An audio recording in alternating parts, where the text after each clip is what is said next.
नमस्कार। आज हम बात कर रहे हैं सच्चे ज्ञान के बारे में।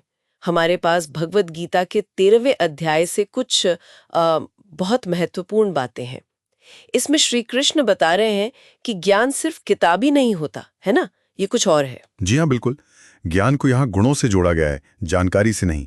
तो आज हम यही समझने की कोशिश करेंगे कि इस नजरिए से सच्चा ज्ञानी कौन होता है, उसमें क्या गुण होते हैं। चलिए इसे खोलते हैं। ये बात काफी दिलचस्प है कि ज्ञान की परिभाषा जानकारी से ज्यादा मतलब गुणों पर आधारित है। बिल्कुल। और यहीं पर बात गहरी हो जाती है। मतलब ज्ञान केवल बुद्धि का खेल नहीं, बल्कि ये आपके चरित्र का, आपकी अंदरूनी स्थिति का विकास है।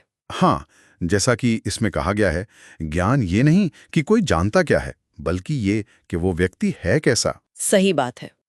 और इसके लिए करीब 20 लक्षण गिनाए गए हैं। जी, 20 गुण। कुछ खास हैं, जैसे अहिंसा, किसी को चोट ना पहुंचाना। हाँ, मन से, वचन से, कर्म से, तीनों स्तर पर। फिर क्षमा है, मतलब माफ कर देने की क्षमता। विनम्रता है, और अहंकार का ना होना। देखिए, ये सिर्फ अच्छे गुण नहीं है, ये असल में गहरी समझ के मतलब एक तरह की जागरूकता के संकेत हैं। अच्छा। जैसे जैसे क्षमा को ही लें, शायद ये दिखाता है कि व्यक्ति कर्म के सिद्धांत को समझता है, या दूसरों की सीमाओं को, या हो सकता है वो अपने अहंकार से ऊपर उठ गया है। और विनम्रता, अहंकार ना होना। वो भी ज्ञान ही है, अपनी असलियत को जानना, अपनी सीमाओं को पहचानना, ये समझना कि इस ब्रह्मांड में हम कितने छोटे हैं, ये समझ ही तो अहंकार को कम करती है। इसी लिस्ट में गुरु की सेवा, इंद्रियों पर काबू और दुनियावी चीजों से वैराग्य भी है। हाँ, गुरु की सेवा मतलब सीखने की इच्छा, समर्पण भाव।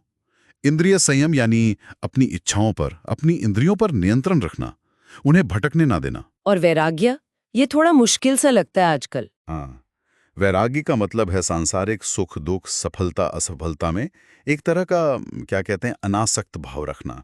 मतलब उनसे बहुत ज्यादा भावनात्मक रूप से हिलना नहीं। अच्छा। ये गुण मन को शांत रखते हैं, स्थिर बनाते हैं।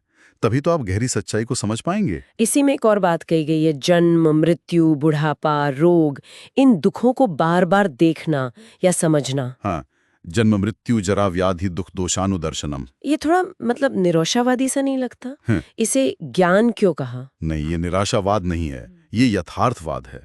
इस सच्चाई को, जीवन की इस अस्थिरता को समझना।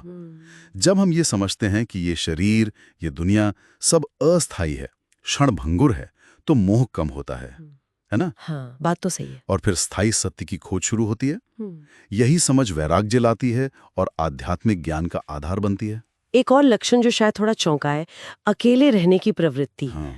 और भीड़ से, लोगों के समूह से अरुचि। जी, विविक्त देश सेवित्वम और अर्तिर्जन संसदी। और साथ में अध्यात्म ज्ञान में टिके रहना और तत्व ज्ञान के अर्थ को समझना। तो क्या ज्ञानी व्यक्ति एकदम समाज से कट जाता है? जरूरी नहीं कि पूरी तरह कट जाए, पर हाँ, उसकी प्राथमिकताएं बदल जाती हैं।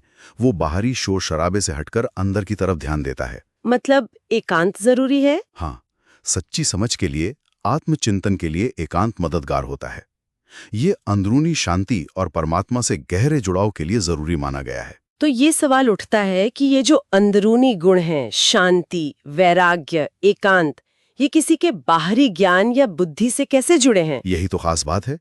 ये दिखाता है कि ज्ञान का असली केंद्र बाहरी दिखावा या जानकारी नहीं, बल्कि अंदर का अनुभव है, आंतरिक स्थिति है। और आखिर में गीता में श्री कृष्ण एक बहुत मजबूत बात कहते हैं, श्लोक 13.12 में। हाँ, वो निर्णायक कथन है।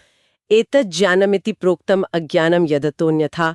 मतलब ये जो सब बताया गया, ये 20 लक्षण, यही ज्ञान है, और जो इससे उल्टा है वो अज्ञान है।